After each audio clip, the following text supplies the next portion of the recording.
Look at your relationships in your life. What your friends or the people you're dating, what they tell you actually doesn't mean shit. It's actually what they do. For example, and I saw this a lot in dating, you would try to get a girl out on a date and maybe you ask her a couple times and each time she's busy, she's busy, she's busy. She's like, "Oh, I really want to, but I'm busy." And what she's really saying is you're not important enough for me to make time, right? So if a girl wants to see you, she's going to make time to see you. She's going to make it easy for you to set up plans. And it's a great indicator, right? People want to save face and they don't want awkward or tension, and that makes sense. And so they kind of tell you the nice angle, like, "Oh, I'm just really busy right now." Really is you're not important enough, or you don't have enough value in my eyes for me to make time for you. That's a great example. Or another one is maybe you keep trying to make plans with them and then they just flake at the last minute. It's like, "Oh, and they say, "Oh, I'm really sorry, but something came up." A, they're not sorry. They don't really value your time. Or B, I mean, that sorry just doesn't mean anything to me. And something came up means, again, something more important came up, or maybe nothing came up, or I changed my mind, right? So there's all these like hidden layers beneath the communication. I would say that. So as far as communication goes, as far as value, like words are at this kind of like surface level. It's what's beneath those words via action or facial expression or tonality that really matter. And look at what your friends say too. If you have a friend that says like, "You're my boy, I love you, man, I got you," and then you're like, "Hey, my car just broke down, can you help pick me up?" And they're like, "Sorry, man, can't do it right now." It's just, that's a great example too, right? Because if you think about it, it's easy to say something. The amount of effort it takes and the almost non-existent level of friction to get the words out into the universe is non-existent. It's extremely easy. It's extremely easy to say, "I care." It's extremely to say, like, "This is important to me." It's very easy to say, "I care." It's very easy to say, "I'm going to do this." It's so easy. It's so cheap. And that's why, words are cheap to me. Actions are way more difficult. It takes a lot more effort for someone to get in their car and go pick you up. Let's say they were sleeping. It takes effort to get up out of bed. You call them like, "Hey, I really need a ride. My car just broke down." The amount of effort it takes and friction they have to go through to get up out of bed, they're tired, get in the car, drive 20 minutes there and back. That's a lot more effort than saying, "I care about you." And it's a lot more effort, and in turn, it's a lot more real. So I encourage you all to look at the relationships in your life right now, and are people's actions aligning with their words? Because the actions are the true indicator of how they feel about you.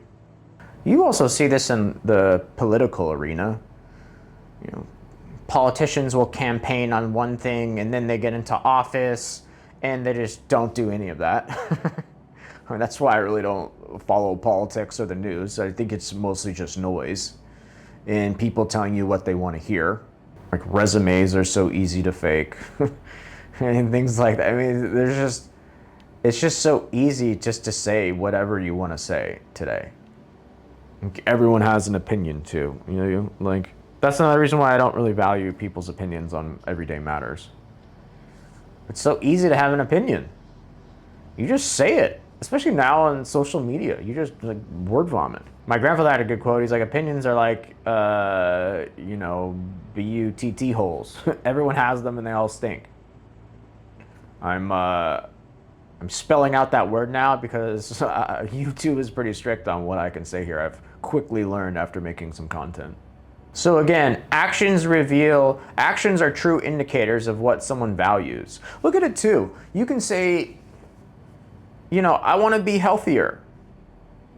But then, you go buy a bag of Cheetos and you watch TV for 8 hours.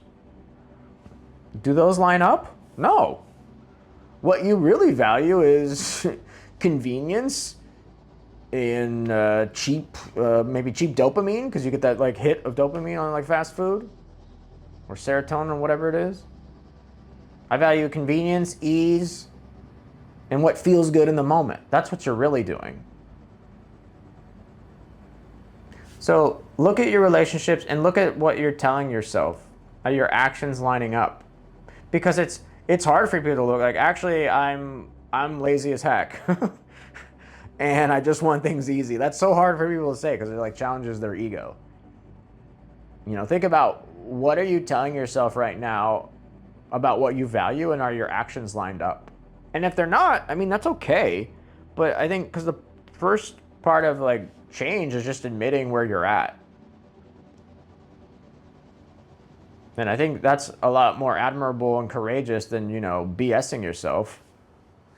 I'm butchering this quote, but that physicist Richard Feynman says, like, you're the easiest, you shouldn't BS yourself, you shouldn't, and you're the easiest person to BS. Like, it's very easy for us to delude ourselves into thinking we're doing something we're not.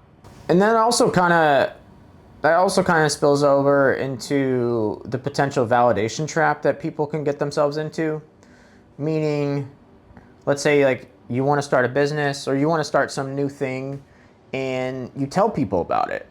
And you actually get the same level of validation and satisfaction had you actually done it. And then oftentimes you don't do it because the doing is actually much harder.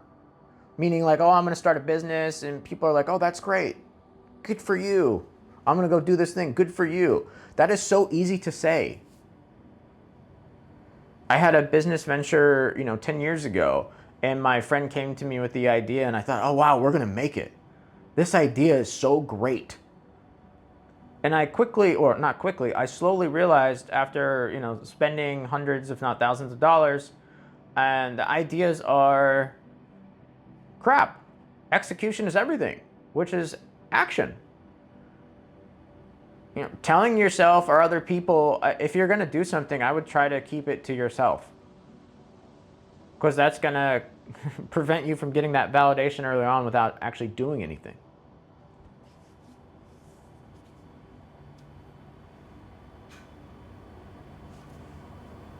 People often too want too many words when they do something.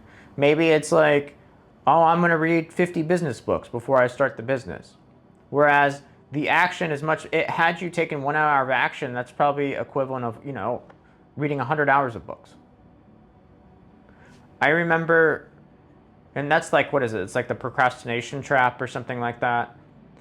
It kind of gets into this like, it's like action faking. I think MJ DeMarco talks about that. It's action faking.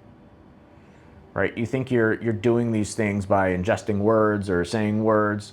Like these are actually things that are helpful, but it's actually just action faking rather than doing the thing. For example, I was haunted by social anxiety for many years, and particularly with talking to women I was attracted to. Like I remember in my early 20s, I had to get drunk before I went out because I was just so nervous to talk to a girl. I had to get like drunk when I had sex because I was so nervous. It was really not an enjoyable time in my life. And I remember I read The Game by Neil Strauss, maybe when I was like 22 or something. And I was like, wow, this nerdy guy who had anxiety like changed his life around. And I remember on and off for those next few years, I would just like read all this stuff about going to talk to girls instead of talking to girls. Right? I felt like I had to have like this perfect plan of what to say, how to say it. I would read all these like tactics and theories and things like that. And you could do this, like you could apply this. This is analogous to like starting a business. Like you need the perfect business plan. You need to try to account for everything that could potentially happen, which is just really your fear. Right? Whereas instead of reading all those books, had I just gone to talk to, 100 girls, I would have learned a lot more. But I didn't want to out of fear. And oftentimes, maybe you don't take action because of the BS words you're telling yourself. Like for a long time, I told myself, I can't go talk to that girl. I'm a wimp. I'm a wuss. It's just not me. It's just not who I am. Which is dangerous because you're putting yourself in a box. It's what's Carol Dweck, I believe it is, talks about that. It's like fixed mindset versus growth mindset. Fixed mindset just says, hey, I'm not good with socializing. I'm just not a social person. Whereas growth mindset says, hey, being social is a skill I can learn, and while I'm not where I want to be right now, I can work on that and improve upon it. And they've done studies, and unsurprisingly, those with a growth mindset tend to do better. Your mind is going to come up with all these reasons why you're not cut out for it. The business too, like for a business too, like, oh, I can't start a business. I've never done it before. I'll probably fail. Right? However, here's the cool thing that happens, and this is another reason why I think I don't give much credit to my thoughts. I really don't. Because I know through experience that if I take enough action, my mind's going to come on board. And what I mean by that is this. I talked about how I just, spent on and off years of reading about how to talk to women and blah, blah, blah, blah, blah, which didn't change at all. However, eventually I did take action, and I took massive action repeatedly over time. And I went and approached, over 100 girls, and I did it every day. And it literally changed my life as far as what I thought I was capable of. And really, it's just immediate, like talking to the girls. It wasn't about sex. It wasn't about getting the girl. It was about overcoming my own self-imposed limitations. And I realized I could apply that to anything. However, what happened was you start off saying to yourself, you can't do it. It's impossible. However, if you repeatedly do the action over time, your mind comes on board and says, oh, wow, actually, we can do that. It's not a big deal. So your mind, I would say, is oftentimes, it lags your actions. It's a couple steps behind you regarding your actions. And the same thing applied to me when I started a business. I was like, for a lot of years, I was action faking. I was, saying I was going to do this. This was important, but I wasn't doing it. Again, that discrepancy between my words and my actions. And I finally did it. And, your mind actually says, oh, you can do that. And I made a ton of mistakes along the way. And, it's not like I'm making tons of money now from it, but it taught me, like, you can do it. And your mind's not gonna come on board until you actually do the thing. And that's the paradox and the difficulty with change. Because people wait for permission to take action. However, they're not gonna get the permission until they take action, more often than not. So it's funny too, like, as a psychologist, I used to joke, like, F your feelings. It doesn't matter how you feel, because you can still take action regardless. And you can apply that, I can extend that to F your feelings and your thoughts.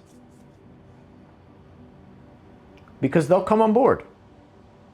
I've seen it personally within myself, and I've seen it with dozens of patients. It will come on board. More often than not, it predicts the worst thing that could happen. It predicts the negative scenario. It doesn't give you credit for your strength, and you can do it. So I encourage you all to think about what kind of limiting beliefs you're telling yourself right now that are preventing you from taking action. And just take the action. And I think here's kind of the crux of it too. Let's say your mind says, oh, you can't do this right now. And you can just say, okay, am I willing to try it anyways? That's huge. Am I willing to fail at it anyways? Am I willing to get rejected? Because if you have the willingness, it doesn't matter what your mind says. Your mind's like, oh, don't do this. We're not cut out for this. We're like, okay, well, I'm willing to try it anyways. Let's just see. That's the kind of mindset you want to have. So, in summary, be skeptical of the words people tell you, and be the most skeptical of the words you tell yourself. Because without the actions, the words don't mean anything. Actions mean everything. Action, they say a picture's worth 1,000 words. No, an action is worth 1,000 words. So I hope you found value from this video. If you did, hit the like button. And if there's any other topics you want me to make a video about, feel free to let me know.